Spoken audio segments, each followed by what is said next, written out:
মাত্র দুদিন বাদেই ঈদ। কোরবানির ঈদ মানে ঘরে ঘরে মাংস রান্নার উৎসব, আর সেই রান্নাকে সুস্বাদু করতে জমে উঠেছে মশলার বাজার। ঈদ সামনে রেখে রাজধানী সহ বিভিন্ন এলাকায় মশলার দোকানগুলোতে বেড়েছে নারীদের ভিড়। বিশেষ করে গরুর মাংস, কাচ্চি, রেজালা কিংবা বোনার জন্য প্রয়োজনীয় মশলার চাহিদা সবচেয়ে বেশি। সবাই নিজের পছন্দ মতো কিনছেন আলাদা আলাদা মশলা। ঈদে তো কোরবানির গরুর মাংস রান্না করার জন্য মশলা নিতেছে, এলাচ, দারচিনি, জিরা, যা যা লাগে সামগ্রী সবই নিতেছে। এলাচের দাম তো আমাদের বেশি লাগতেছে, 100 গ্রামের দামে 240 টাকা বলতেছে।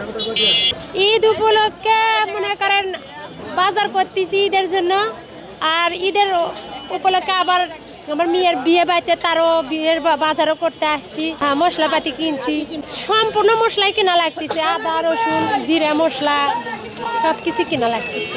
ঈদে এখন আল্লাহ বাজায় আমরা তো কুরবানি দিতে পারি না, এখন যাই হোক আল্লাহ যেটুকু রিজেকে রাখছে, হয়তো বা গরুর মাংস যদি পাই রান্না করবো, মুরগিতে একটা কিনছি, আর পোলা টোলা এখন মনে করেন সারাদিন তার সন্ধ্যাবেলা হলেও তো যাই রান্দি।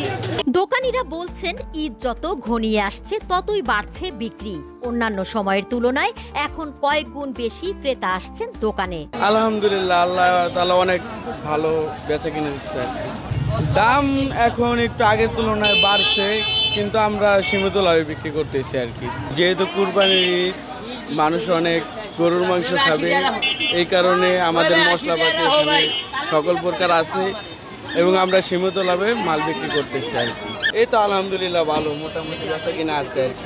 কোরবানির জন্য তো সবাই তো মাংস খাবে, তো ঘরে মেহমান টেহমান আসবে, এই জন্য মশলা একটু বেশি বিক্রি হচ্ছে। আগের তুলনায় মশলা একটু বেশি বিক্রি হচ্ছে। দাম মোটামুটি স্বাভাবিক দামই আছে, দাম বেশি না, ওই আগের দামের মতোই আছে। সব দামই শিথিল আছে, শিথিল যুগ আছে, গ্রহণযোগ্য আছে।